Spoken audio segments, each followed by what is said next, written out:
بسم اللہ الرحمن الرحیم۔ السلام علیکم۔ گناہ گار کو 3 چیزوں کی ضرورت ہوتی ہے۔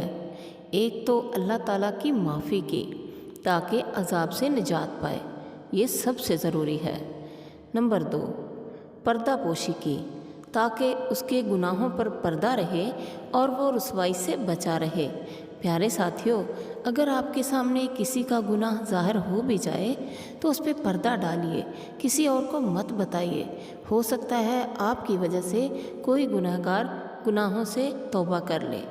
نمبر 3، عصمت کی تاکہ وہ دوبارہ گناہ میں مبتلا نہ ہو۔ جب کوئی گناہ گار توبہ کر لے تو وہ اللہ کے نزدیک برگزیدہ بندوں میں شامل ہو جاتا ہے، لیکن انسانوں کے نزدیک وہ گناہ گار ہی رہتا ہے، وہ اسے عزت نہیں دے پاتے۔ پیارے ساتھیوں، ہر ایک کی عزت کیجیے، چاہے گناہ گار ہو چاہے نیک ہو۔ ہمیں نہیں پتہ اللہ کو کون پسند ہے۔ اللہ تعالیٰ ہر ایک کو صحیح معنوں میں ہدایت دے، سیدھے راستے پر چلنے کی توفیق دے، اور ہم سب کو ان لوگوں میں شامل کر لے جو اللہ تعالیٰ کو بہت پسند ہیں۔ دعاؤں میں ضرور یاد رکھیے گا۔ اللہ تعالیٰ آپ کا حامی و ناصر ہو۔ اللہ حافظ۔